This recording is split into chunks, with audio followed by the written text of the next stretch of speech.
की तर बस की चला कालवणापुरती गावल्यात की आता बस की मग. बस बस या.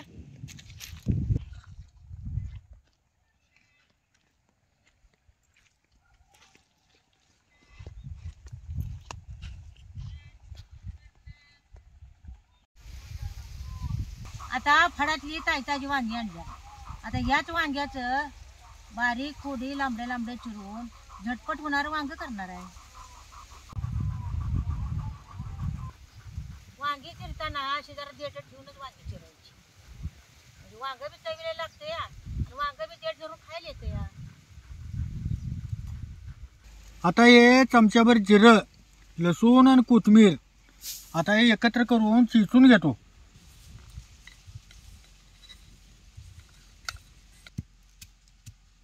वांग्याच्या कालवणाला जरा जिरं आणि लसूण जरा जास्त घालायचं.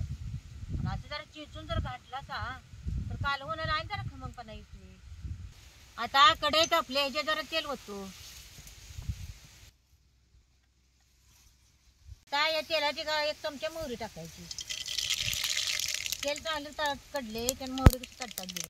एक अर्धा चमचा या तेलात हळद टाकतो. ही लांबडी लांबडी चिरलेली वांगी आता या तेलात टाकायची. असं वांग्यातलं पाणी नितळून मगच वांगी टाकायची.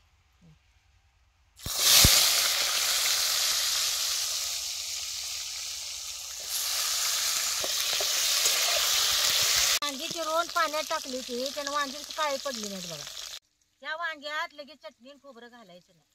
तेलातच वांग असं खालवर करून निमार्द शिजवून घ्यायचं आणि मग परत चौदा टाकायचं. हो काही तेलातच वांग असं. आता ताजी फळातली कवळी लूस वांगी तोडून आणल्यात. मग तेलात काय आता जरा लगेच खालवर करायला की लगेच शिजणार आहेत. आता हे तेलात वांगी जरा अर्धी कशी शिजल्यात का बघतो तेव्हा काय किती वांगी तेलात अर्धी कशी शिजल्यात. आता हे चेचलेलं जिरं लसूण आणि कोथिंबीर आता हे टाकायची. आता ह्याच्यात एक पळी चटणी टाकायची. चटणी बी त्याला चांगली भाजून घ्यायची. आता याच्यात वरण कळत पाणी घालायचं.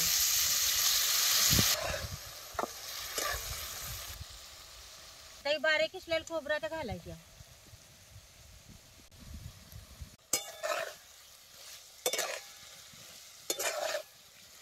जरा मीठ टाकतो. कोथिंबीर बी घालायची.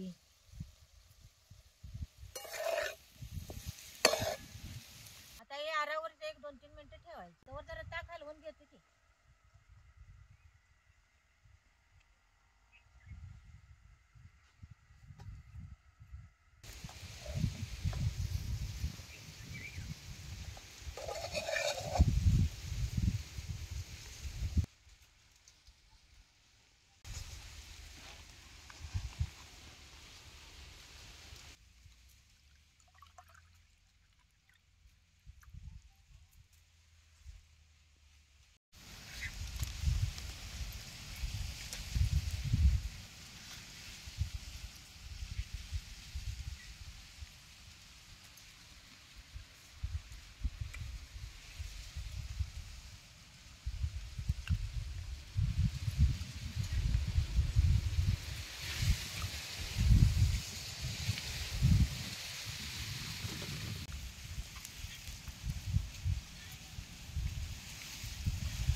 अगं लय चांगलं वांग झालंय बघ. अव कमी सौद्याचं झटपट वांग चांगलं झालंय व. हे काही तर वांग झालं नाही.